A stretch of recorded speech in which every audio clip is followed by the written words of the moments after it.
মা বাবার শানের উপর আল্লাহ পাক রব্বুল আলামিন যে হুকুম করেছেন কালামুল শরীফের মধ্যে, আল্লাহ পাক রব্বুল আলামিন আমাদেরকে বলেছেন, প্রথম বলেছেন তোমরা মা বাবা নয় আগামী খোদার ইবাদত করো। কি বলেছেন? ওয়া ক্বাদা রাব্বুকা আল্লা তা'বুদু ইল্লা ইয়্যাহু। গভীর মনোযোগ। আল্লাহ পাক রব্বুল আলামিন আমাদেরকে ইরশাদ করলেন, ওয়া ক্বাদা হুকুম করছেন, আদেশ করছেন, আল্লাহ তা'বুদু, প্রথম বলা হচ্ছে তোমরা কারো ইবাদত করবে না।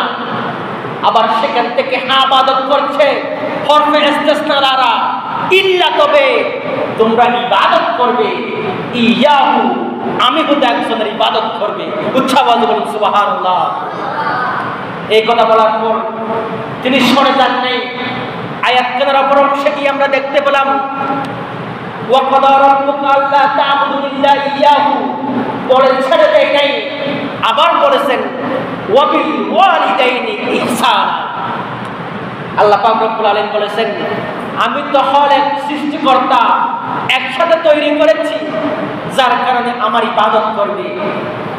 এবং পৃথিবীর মধ্যে তোমাদেরকে যারা মুখ দেখিয়েছেন, তোমাদের পিতামাতা, তাদের সাথে সৎ ব্যবহার করবে, তাদের সাথে সৎ আচরণ করবে, তারা যেরকম বলে সেরকম শুনবে। শুধু একথা বলে ছেড়ে দেয় নাই, আরো কি বলেছেন আয়াতখানার মধ্যে খেয়াল করেন।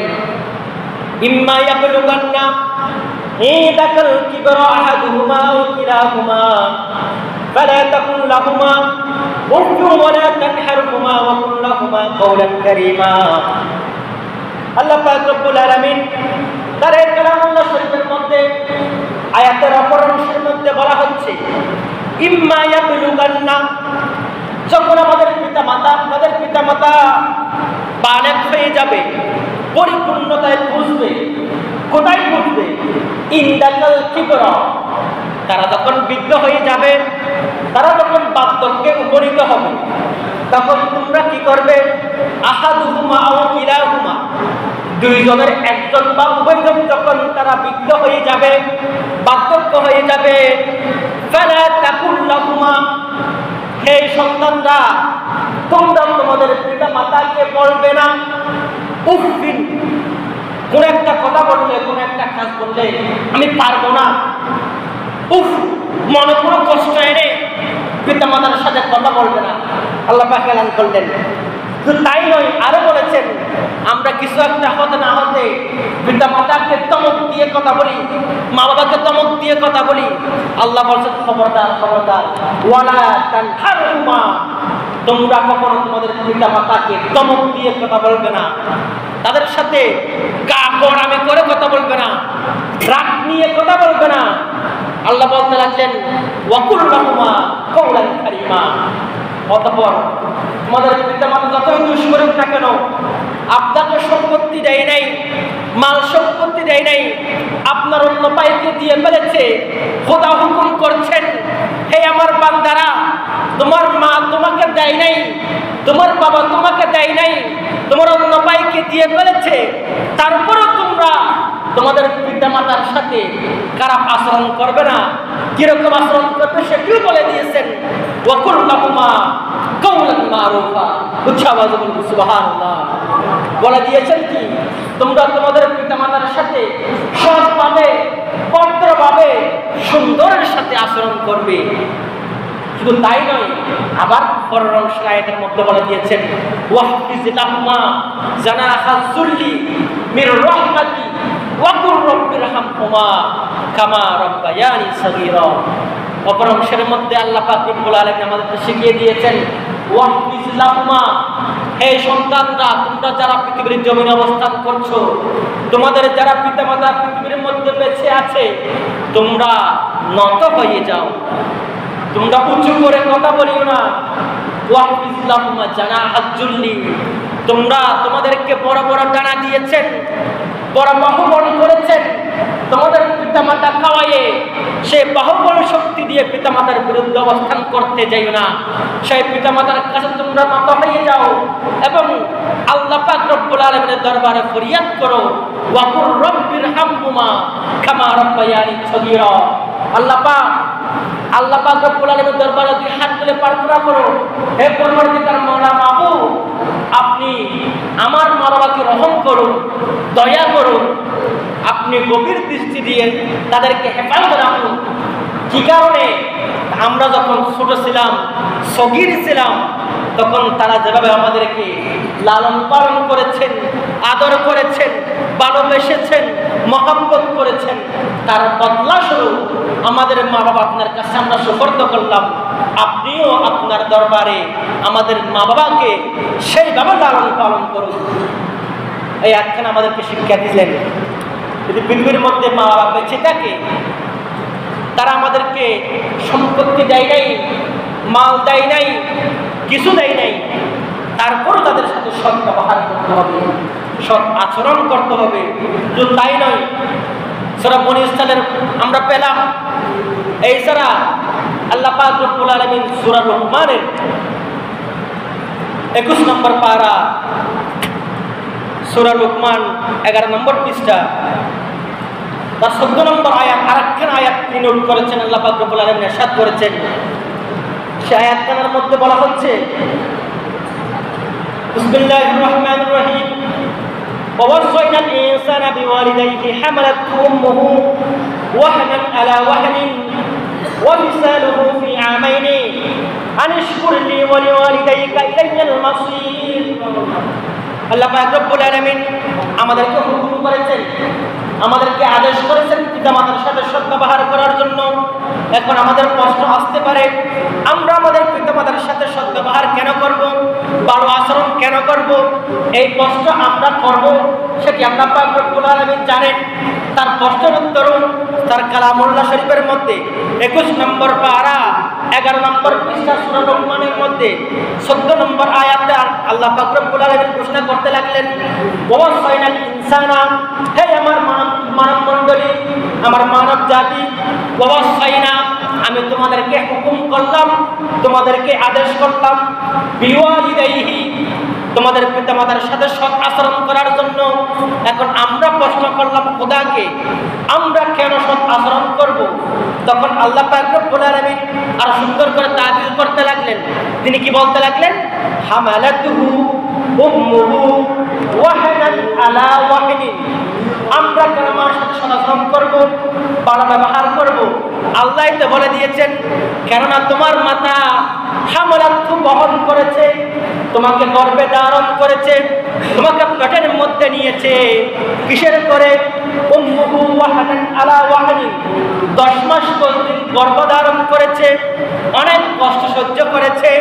পেটের মধ্যে দেখি আমরা মায়ের পেটের মধ্যে লাথি দিয়েছি, বিভিন্ন রকম কষ্ট দিয়েছি, সকল প্রকার কষ্ট সহ্য করে তোমাদের মা তোমাদেরকে পৃথিবীর জমিনের মুখ দেখিয়েছেন, পৃথিবীর মুখ দেখিয়েছেন। সেই কারণে তোমরা তোমাদের মায়ের সাথে ভালো ব্যবহার করবে। শুধু তাই নয়, আরো বলেছেন, ওয়াফিসালুহু ফি আমাইনি, অতঃপর তোমাদেরকে 2 বছর পর্যন্ত বুকের দুধ পান করিয়েছেন। কেন সদাচরণ করবে? আল্লাহ তাবিল করতে লাগলেন, তোমাদের মারা তো তোমাকে গর্ভধারণ করেছে, 10 মাস পেটের মধ্যে ধারণ করেছে, অনেক কষ্ট করেছে, তারপরে সন্তানকে কষ্ট পেতে দেয় নাই। এবং কি সন্তান জন্ম দেওয়ার পর থেকে 2 বছর পর্যন্ত দুধ পান করিয়েছে, কোনো প্রশ্ন করে নাই, কোনো এতরাজ তুলে নাই। তোমরা এ কারণেই তোমাদের পিতা মাতার সাথে সৎ ব্যবহার করবে। তারা যা বলে তা শুনবে, তারা যা বলে তা অনুসরণ করবে।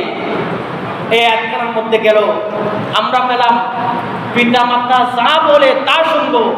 সম্মানিত মুসলিম যা গভীর মনোযোগ, প্রশ্ন হচ্ছে পিতা মাতা যা বলে তা শুনবো। এখন প্রত্যেক কিছু শোনা যাবে কিনা সেটি আল্লাহ বলে দিয়েছেন তার কালামুল্লাহ শরীফের মধ্যে। তার সেই সূরা লুকমানের 21 নম্বর পারা 15 নম্বর আয়াতের মধ্যে আপনারা খেয়াল করলে বুঝতে পারবেন। এই 15 নম্বর আয়াতের মধ্যে আল্লাহ এটা বলে দিয়েছেন, তোমাদের পিতা মাতার সকল কিছু শুনতে পারবে, কিন্তু একটি জিনিস তোমরা শুনতে পারবে না। কখন শুনতে পারবে না? আসেন আমরা আয়াতখানার মধ্যে চলে যাই। আল্লাহ পাক রব্বুল আলামিন ইরশাদ করতে লাগলেন, ওয়া ইন জাহাদা আলা আন তুশরিকা বিহি বিমা লাইসা লাকা বিহি ইলমুন ফালা তুতিহুমা ওয়া সাহিবুহুমা ফিদ দুনিয়া মারুফা। আল্লাহ পাক রব্বুল আলামিন বলে দিয়েছেন, কি বলতেছেন? ওয়া ইন জাহাদা আলা আন তুশরিকা বি, যদি তোমাদের পিতা মাতা তোমাদেরকে হুকুম করে আমি আল্লাহ ছাড়া অন্য কারো ইবাদত করার জন্য। দেখেন আল্লাহ কি বলতেছেন, তোমাদের পিতা মাতা যদি তোমাদেরকে হুকুম করে, তোমাদেরকে বাধ্য করে আমি আল্লাহ ছাড়া অন্য কোনো মাবুদের ইবাদত করার জন্য, তখন আল্লাহ কি বলতে লাগলেন? আলা আন তুশরিকা বি, আমার সাথে শরীক করার জন্য, মা লাইসা লাকা বিহি ইলমুন, যে বিষয়ের জ্ঞান তোমার মধ্যে নেই। এরপরে বলা হচ্ছে কি, মা লাইসা লাকা বিহি ইলমুন ফালা তুতিহুমা, তোমরা সেই অবস্থায় তোমাদের পিতামাতাকে এতাত করতে পারবে না, পিতামাতাকে ছেড়ে দিবে। একমাত্র আমি রব্বুবিয়তের যদি যখন কষ্ট উঠে যাবে, তখন তোমরা তোমাদের পিতামাতার তখন সেটি অনুসরণ করবে না। পিতামাতা কাফের হলো আল্লাহ পাক রব্বুল আলামিন আমাদেরকে তাদের খেদমত করার জন্য হুকুম করেছেন। এবং এরপর আরো বলেছেন, ওয়া সাহিবুহুমা ফিদ দুনিয়া মারুফা, তারা আমাদেরকে অন্য প্রভুর উপাস্য করার জন্য, ইবাদত করার জন্য হুকুম করলেও তা আমি তাদেরকে, আমাদেরকে নির্যাতন করতে পারবো না, বড় কথা বলতে পারবো না। কেন বলতে পারবো না? খোদাই বলে দিয়েছেন, ওয়াসাহিবুহুম ফিদ দুনিয়া মারুফা, পৃথিবীর জমিনের মধ্যে তোমরা তোমাদের সেই পিতামাতার সাথে তারপরেও সদাচরণ করবে, তারপরে তাদের অনুগত হবে একটি মাত্র কারণ ছাড়া। সে আয়াতখানা এই তেমনিভাবে আরেকখানা কালামুল্লাহ শরীফের মধ্যে আয়াত নোট করেছেন, সূরাতুন নিসা, সূরা নিসার মধ্যে 5 নম্বর পারা, সূরা নিসার মধ্যে 36 নম্বর আয়াত। এর মধ্যে আল্লাহ পাক রব্বুল আলামিন আবার বলে দিয়েছেন, ওয়া আবুদুল্লাহ ওয়া লা তুশরিকু বিহি শাইয়ান ওয়া বিল ওয়ালিদাইনি ইহসানা। আবার হুকুম করেছেন, ওয়া আবুদুল্লাহ, একমাত্র আল্লাহর ইবাদত করবে, ওয়া লা তুশরিকু বিহি শাইয়ান, তার সাথে কাউকে শরীক করবে না, ওয়া বিল ওয়ালিদাইনি ইহসান, এবং তারপরে গিয়ে তোমরা তোমাদের পিতামাতার সাথে সদ্ব্যবহার করবে। আমাদেরকে দুইটি কন্ডিশন দিয়েছেন, দুইটি শর্ত দিয়েছেন। প্রথম শর্ত হচ্ছে রুবুবিয়তকে ঠিক রাখতে হবে, খোদায়ে তাআলার ইবাদতকে ঠিক রাখতে হবে। সেই মা বাবার অনুগত করতে গিয়ে যদি খোদা তাআলার সেই রুবুবিয়ত থেকে আমাদের দূরে সরে আসতে হয়, তাহলে আমরা সেই মা বাবার কথাটা শুনবো না, কিন্তু অন্য ক্ষেত্রে তাদেরকে আবার কষ্টও দিব না। খোদা পাক রব্বুল আলামিন এটি বলে দিয়েছেন। এই ছাড়া কালামুল্লাহ শরীফে আপনারা যদি এই কি করেন, 20 নম্বর পারা সূরা আনকাবুত, 20 নম্বর পারা সূরা আনকাবুতের 8 নম্বর আয়াতে আল্লাহ পাক রব্বুল আলামিন আবার ইরশাদ করতে লাগলেন, তিনি বলে দিয়েছেন, ওয়াসাইনাল ইনসানা বিওয়ালিদাইহি হুসনান ওয়া ইন জাহাদাকা লিতুশরিকা বিমা লাইসা লাকা বিহি ইলমুন ফালা তুতিহুমা। একে একে দেখেন আল্লাহ পাক রব্বুল আলামিন মা বাবার খেদমত করার জন্য দুই জায়গায় বলেছেন, কিন্তু যদি সেই মা বাবা আল্লাহ ছাড়া অন্য কারো ইবাদত করতে বলে, সেই ইবাদত না করার জন্য আল্লাহ পাক রব্বুল আলামিন তার কালামুল্লাহ শরীফের মধ্যে 3 জায়গায় বলেছেন। রুবুবিয়তকে স্বীকার করার জন্য আয়াতটার মধ্যে বলা হচ্ছে, ওয়াসাইনাল ইনসানা বিওয়ালিদাইহি হুসনান, আমি মানুষদেরকে হুকুম করেছি, আদেশ করেছি, বিওয়ালিদাইহি হুসনান, তার পিতামাতার সাথে সৎ আচরণ করার জন্য। শুধু তাই নয়, ওয়া ইন জাহাদাকা আলা আন তুশরিকা বি মা লাইসা লাকা বিহি ইলমুন, যখন তারা তোমাদেরকে বলবে আমি খোদা ছাড়া অন্য কারো ইবাদত করার জন্য, তখন তোমরা সেখান থেকে বিরত থাকবে, সেখান থেকে তোমরা সেই কথা, তোমাদের মা বাবার কথা, সেই কথা কেন শুনবা না, অন্য যা বলে তা শুনবা। ফালা তুতিহুমা, এই অবস্থা তাদেরকে তোমরা ছেড়ে দিবে, তাদের কথা মান্য করবে না। এখন আসেন আরেকখানা হাদিসে কুচ্ছির মধ্যে আমরা যাই, কালামুল্লাহ শরীফ রাখলাম, সেই মা বাবার কথা নিয়ে কি বলেছেন। এক হাদিসে কুচ্ছির মধ্যে বলা হচ্ছে, লা তাআতা লিমাখলুকিন ফি মাসিয়াতিল খালিক। গভীর মনোযোগ, হাদিসে কুচ্ছির মধ্যে আল্লাহ বলতে লাগলেন, লা তাআতা, তোমরা ইতাআত করতে পারবে না, লিমাখলুকিন, সৃষ্টির কোনো কথা নিয়ে, মাসিয়াতুল খালিক, প্রভুর বিরুদ্ধ যাপন করতে পারবে না, বিরুদ্ধ অবস্থান করতে পারবে না। কেন? প্রভু হচ্ছে প্রভু, তিনি সৃষ্টি করেছেন এক মকসুদ নিয়ে। তিনি না থাকলে তো পিতা মাতা হতো না, তিনি না থাকলে পৃথিবীর কোনো কিছু হতো না, তিনি তো সৃষ্টি করেছেন। এই জন্য হাদিসের মধ্যে বলে দিয়েছেন, লা তাআতা লিমাখলুকিন ফি মাসিয়াতিল খালিক। পৃথিবীর মধ্যে আল্লাহর সৃষ্টির কোনো কারো কথার পরিপ্রেক্ষিতে খালিকের অবাধ্য হওয়া যাবে না, আল্লাহ পাক রব্বুল আলামিনের বিরুদ্ধাচরণ করা যাবে না। এই হাদিসের মধ্যে এটাও বলে দিয়েছেন। এখন আসেন, আমরা পেলাম এই হাদিসখানা নিয়ে, এছাড়া বিভিন্ন হাদিস শরীফের মধ্যে সরকার দু আলম কি বলতে লাগলেন, যদি আপনারা একটু সেখান থেকে যান, কালামুল্লাহ শরীফ পেলাম, হাদিসে কুচ্ছি পেলাম, যেটি স্বয়ং আল্লাহর বাণী রাসূলের মাধ্যমে বলে দিয়েছেন। এখন আসি আমাদের খানদারি, প্রথম শুরুতে বলেছি, যিনি আমাদের পথ প্রদর্শক, যার কাছে আমরা দিন শিখেছি, যার কাছে আমরা ইসলাম শিখেছি, তিনি আমাদেরকে কি এলান করতে লাগলেন। দেখেন মিশকাতুল মাসাবি শরীফ করলে আপনারা দেখতে পাবেন 58 নম্বর পৃষ্ঠা, যে হাদিসখানা ইমাম বুখারী এবং মুসলিম একত্রিত হয়ে একমত পোষণ করে তারা কি করেছেন, তারা হাদিসখানা নকল করেছেন। হাদিসখানা হচ্ছে আন ইবনে মাসউদ রাদিয়াল্লাহু তাআলা قال سألت النبي صلى الله عليه وسلم أي العمل أحب إلى الله تعالى। একদিন সরকারে দু আলম সংক্ষেপ করে বলছি, সময় সংক্ষিপ্ত, সরকারে দু আলমের সামনে গিয়ে এক সাহাবে একরাম জিজ্ঞেস করলেন, ইয়া রাসূলুল্লাহ, ইয়া হাবিবাল্লাহ, আমাদেরকে একটু এলান করে দিন, পৃথিবীর জমিনের মধ্যে কোন কাজটি করলে আল্লাহ পাক রব্বুল আলামিন আমাদেরকে ভালোবাসবেন, কোন কাজটি আল্লাহ পাক রব্বুল আলামিন বেশি ভালোবাসেন। তখন সরকারে দু আলম ইরশাদ করতে লাগলেন, ক্বালা আস-সালাতু লিওয়াক্তিহা, সময় মতো ওয়াক্ত মতো সালাত আদায় করলে আল্লাহ পাক রব্বুল আলামিন ভালোবাসবেন। এরপর আবার বললেন, কুনতু সুম্মা আইয়ুন, সাহাবী আবার জিজ্ঞেস করলেন, ইয়া রাসূলুল্লাহ, ইয়া হাবিবাল্লাহ, ওয়াক্ত মতো সালাত আদায় করলাম, তারপর কি কাজ করলে আল্লাহ পাক রব্বুল আলামিন আমাদেরকে ভালোবাসবেন, আমাদেরকে প্রিয় হিসেবে, তার মাহবুব হিসেবে গ্রহণ করে নেবেন। তখন সরকারে দু আলম আবার বলতে লাগলেন, ক্বালা বিররুল ওয়ালিদাইন, উচ্চ আওয়াজে বলুন সুবহানাল্লাহ।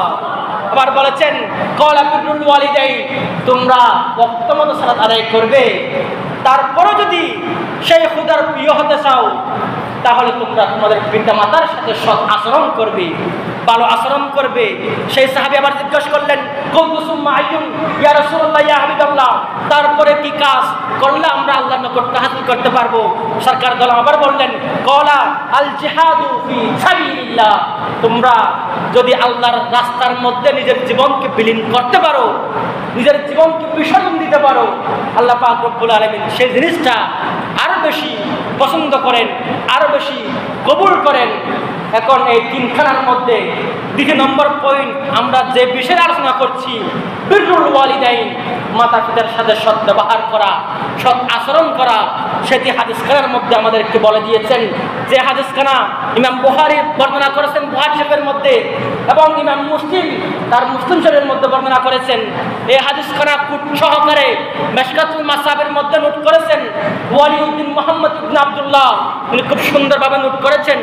এই ছাড়া আপনারা মিশকাতুল মাসাবির, যেটা প্রসিদ্ধ হাদিসের কিতাব, এই হাদিসখানা খুললে দেখতে পাবেন সেই মিশকাতুল মাসাবির 717 নম্বর পৃষ্ঠা হতে প্রায় 15-20 পৃষ্ঠা পর্যন্ত বিররুল ওয়ালিদাইন, পিতামাতার সাথে সৎ আচরণের নিয়ে আলাদা একটা অধ্যায় লিপিবদ্ধ করেছেন, আলাদা একটা বাব এনেছেন।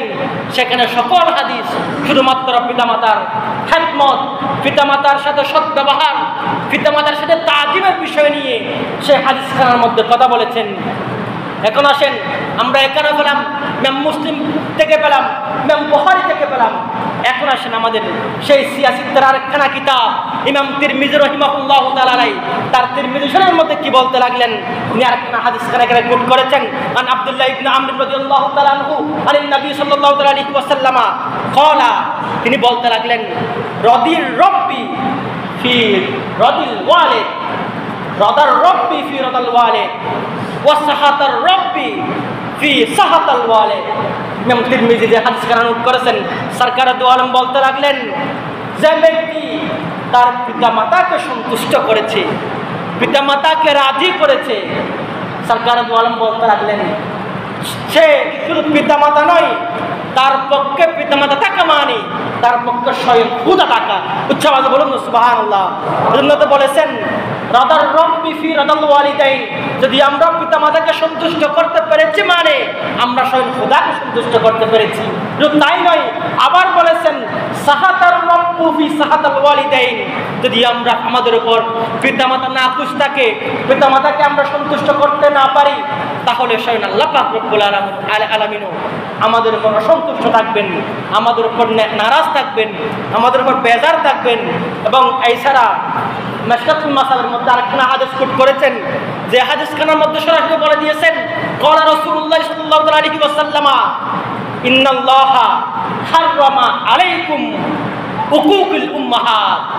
সরকার দু আলম ইরশাদ করলেন, নিশ্চয় নিশ্চয় আল্লাহ পাক রব্বুল আলামিন হাদিসে কুদসি এটাও হারাম করে দিয়েছেন, হাররামা আলাইকুম, আমাকে নয় আপনাকে নয় আমাদের সবাইকে সবার উপর হারাম করেছেন উকুকুল ওয়ালিদাইন, পিতামাতার বিরুদ্ধে অবস্থান করা, পিতামাতার বিরুদ্ধে অবস্থান করে তাদের সাথে খারাপ আচরণ করাকে হারাম করে দিয়েছেন। এবং আরেকখানা হাদিসের মধ্যে বলা হচ্ছে লা ইয়াদখুলুল জান্নাতা, মা পিতামাতার অবাধ্য সন্তানরা কাল কিয়ামতের ময়দানে যত কিছু থাকুক না কেন তারা কখনো জান্নাতের মুখ দেখবে না, তারা শান্তির মুখ দেখবে না। এই জন্য সরাসরি বলে দিয়েছেন লা ইয়াদখুলুল জান্নাতা, কখনো জান্নাতে প্রবেশ করবে না মান্নান। মান্নান মান্নান নামে কোনো ব্যক্তি নয়। এই মান্নান শব্দের অর্থ হচ্ছে যারা উপকার করে কুটা দেয়, আমি তোকে এই উপকার করছে, আরেকদিন দেখাই দিচ্ছে আমি তোর এই উপকার করেছি, আরেকদিন দেখাই দিচ্ছে আমি তোর এই উপকার করেছি। এই উপকার করে কুটা যে দিবে সে কখনো জান্নাতে যাবে না। 2 নম্বর শর্তের মধ্যে বলা হচ্ছে ওয়ালা আকা, যে ব্যক্তি তার পিতামাতার সাথে অবাধ্যতা করবে, শত্রুতা করবে, সে কখনো জান্নাতের মধ্যে যাইতে পারবে না। আরেকখানা বলেছেন ওয়ালা মাদমিনুল হামার, যে ব্যক্তি মদ্যপানে অভ্যস্ত সেও জান্নাতের মধ্যে প্রবেশ করতে পারবে না। এবং এটিও বলে দিয়েছেন কাল কিয়ামতের ময়দানে আমাদের সকল গুনাহ আল্লাহ চাইলে ক্ষমা করতে পারে, কিন্তু একটিমাত্র পাপ, একটিমাত্র আমাদের মাসিয়ত আল্লাহ পাক রব্বুল আলামিন ক্ষমা করবে না। এখন তার প্রমাণ করতে গিয়ে বললাম, তাও হাদিস শরীফে যান, মিশকাতুল মাসাবির মধ্যে 420 নম্বর